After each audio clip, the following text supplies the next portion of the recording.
All right, so for my final presentation, I have chosen to take a look at obviously elements of myth and modern culture, and I focused my project on Harry Potter because I'm a geek and I know Harry Potter really well.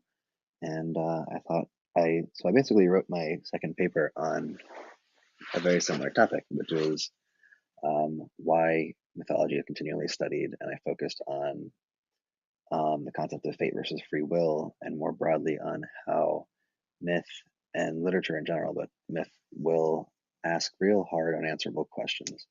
And this is intriguing and thought provoking, and inspires study because it allows audiences to contemplate innate curiosities and uncertainties by observing others' experiences and seeing how characters in these stories handle various situations.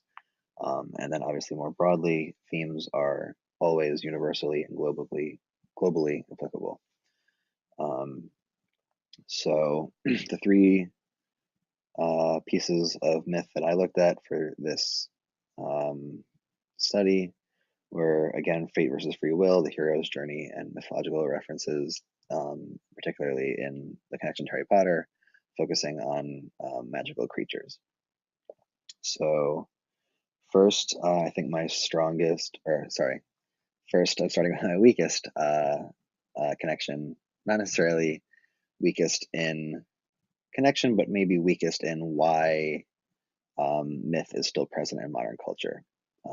This is just kind of a cool thing rather than a real um, intriguing, thought provoking, inspiring kind of thing.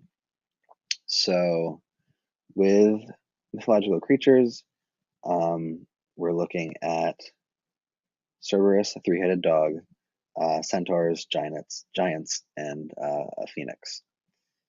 And then we're going to move into less blatantly obvious, but the more impactful connections in these two themes of fate versus free will and the hero's journey. So, if my computer, oh, there we go, sorry. All right, so mythological beasts and where to find them. The three I looked at, the giant is kind of incidental in the centaur scene, but first we're going to look at Cerberus and Hagrid's dog, Fluffy. So I brought these video clips in here, and we're going to look first at this. Oops.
All right. Oh, I love those last two lines. Anyway, so oops, what's this?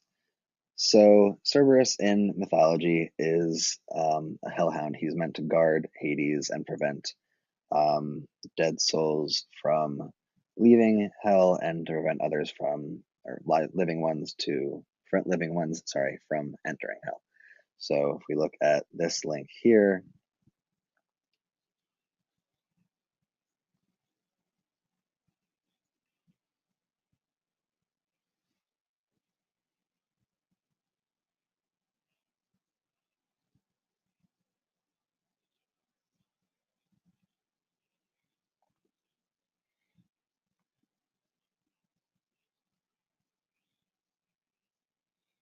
okay, that's enough of that.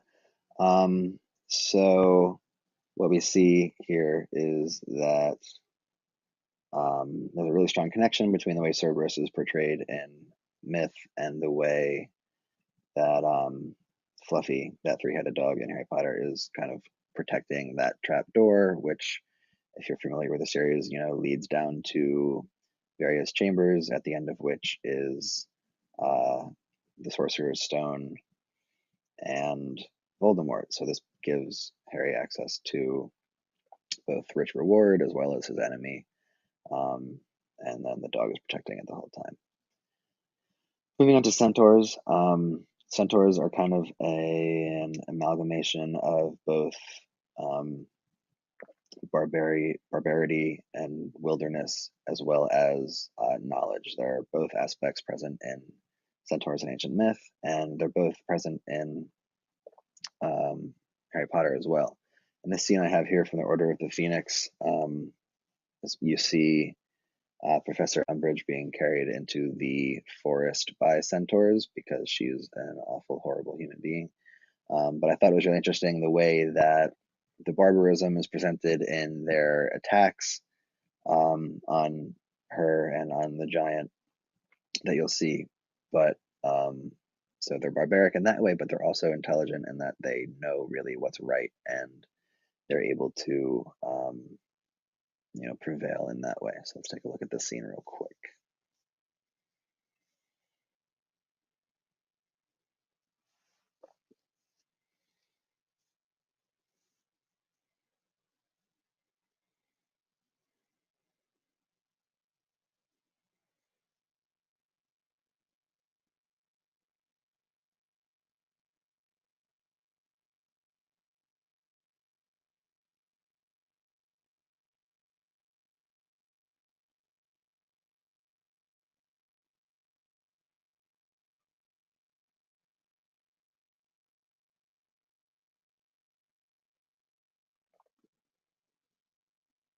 So as we're watching this scene, the symbolism here brings into question who's really intelligent, who's really barbaric, because we want to see here that Umbridge is the barbaric one, and in a moment here, oops, not yet, but at the end of the scene, we're going to see the centaurs dragging Umbridge away into the forest, kind of making her seem equally wild and barbaric, because really that's what she is.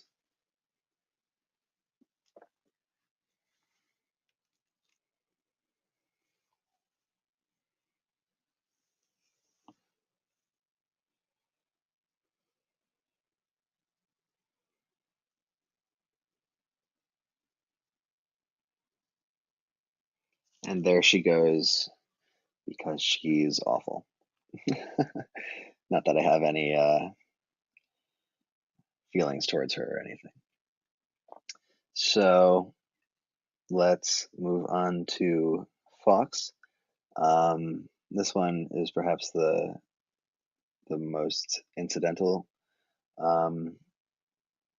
because we're looking at Fawkes, Dumbledore's Phoenix, being a symbol of healing, of rebirth, of